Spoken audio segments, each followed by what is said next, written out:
हफ्ते भर से जिस मलेशियाई विमान की तलाश में दुनिया भर की एजेंसियां लगी हुई हैं, उसके बारे में अब नई जानकारी सामने आ रही है। समाचार एजेंसी एपी के मुताबिक विमान को हाईजैक किया गया है। इसके बाद विमान का क्या हुआ कुछ पता नहीं चल पाया है।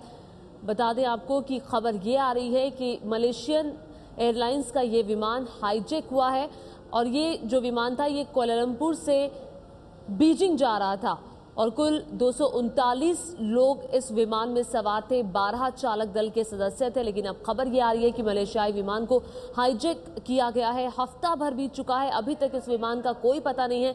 लेकिन जब शुरुआती खबरें आई थी तो कहा गया था कि समुद्र में ये क्रैश हो गया है, इसके क्रैश होने की खबर आई थी। लेकिन बाद में ये भी लगातार आशंकाएं जाहिर की जा रही थी। द वॉल पोस्ट के जरिए ये कहा गया था कि हो सकता है कि कोई आतंकी घटना का शिकार ये विमान हुआ हो। उसके बाद खबर ये आई थी कि इस विमान में 2 ऐसे नागरिक सवार थे जिनका पासपोर्ट फर्जी था। अलग अलग तरह की खबरें आ रही है, लेकिन अब समाचार एजेंसी एपी के हवाले से जो खबर आ रही है वो वाकई चौंकाने वाली खबर है। चौंकाने वाली खबर इसलिए क्योंकि बताया जा रहा है कि इस विमान को हाईजैक किया गया है। हफ्ता भर बीत चुका है लेकिन अभी तक का ये विमान नहीं मिला है। अगर किसी ने हाईजैक भी किया है तो क्या किसी ने संपर्क किया, अभी तक इस तरह की खबर भी कोई सामने नहीं आया।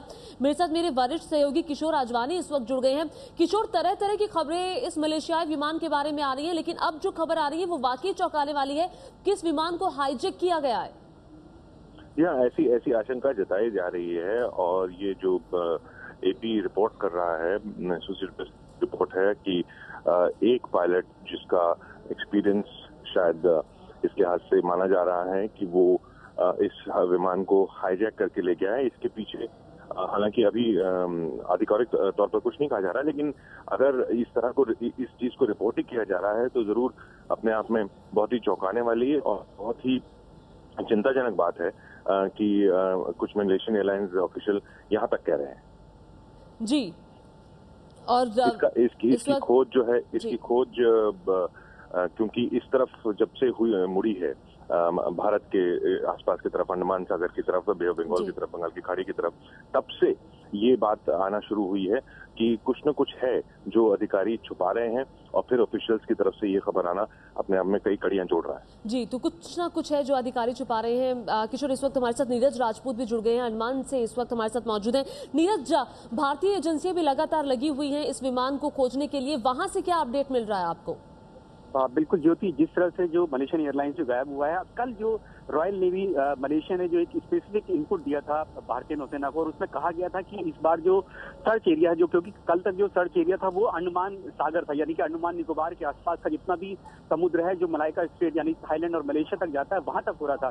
लेकिन अब जो सर्च है वो खास तौर से मलेशिया सरकार ने कहा है कि चेन्नई के आसपास वाला जो समुद्र है, यानी कि बंगाल की खाड़ी, बे ऑफ बंगाल, वहां पर सर्च किया जाए। और उसका पूरा एरिया भी दिया गया है, वो 9000 स्क्वायर किलोमीटर का एरिया है जिसको सर्च किया गया है। और आज सुबह से ही इंडियन एयरफोर्स और नेवी के जो P-8I जो एयरक्राफ्ट हैं, जो रिकॉनेसेंस एयरक्राफ्ट हैं, जो कि खोजने के लिए इस्तेमाल किए जाते हैं, वो और डॉर्नियर्स, जो कोस्ट गार्ड के डॉर्नियर्स एयरक्राफ्ट है, उनसे जो है इस एरिया यानी कि चेन्नई के आसपास का जो समुद्र है बंगाल की खाड़ी में, उस पर सर्च की जा रही है।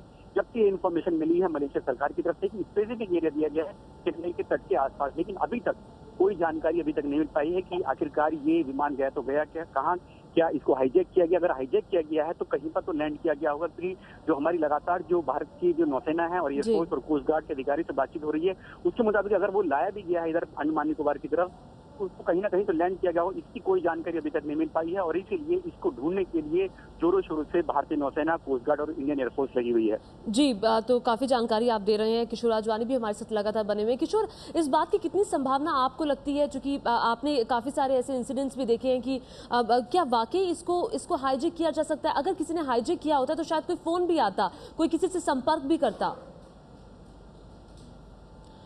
तो ये एक सवाल अपने आप में जरूर है कि अगर इस विमान को हाईजैक किया गया है तो क्या इस विमान को हाईजैक करने वालों की तरफ से संपर्क किया गया है, मलेशियन एयरलाइन से संपर्क किया गया है चूंकि वहीं का ये विमान है, या किसी और से संपर्क किया गया है? ये अपने आप में बड़ा सवाल ये है चूंकि एक हफ्ता बीत चुका है, एक हफ्ते से लगातार इस विमान को ढूंढने की कोशिशें हो रही हैं। क्या है मलेशियाई के विमान की मिस्ट्री, ये हम आपको लगातार बता रहे हैं। 8 मार्च को ये विमान गायब हुआ था, मलेशियन एयरलाइंस का ये विमान है और तभी से ही इसको ढूंढने की कोशिशें हो रही हैं। ये विमान कुआलालंपुर से बीजिंग जा रहा था और रास्ते में ये विमान गायब हुआ। बताया ये भी जा रहा था कि ये रास्ता भटक गया। 8 मार्च से विमान का कोई अता पता नहीं है और ये विमान भारतीय नौसेना भी विमान की अब तलाश में लगी हुई है, इंडियन एयरफोर्स भी लगी हुई है, नेवी भी लगी हुई है। अंडमान में विमान की तलाश हो रही है, जो चेन्नई के आसपास का समुद्री इलाका है वहां पर इस विमान की तलाश की जा रही है। लेकिन अब समाचार एजेंसी एपी के हवाले से यह खबर आ रही है कि विमान को हाईजैक किया हो सकता है, यानी कि विमान के हाईजैक होने की भी आशंका अब जाहिर की जा रही है।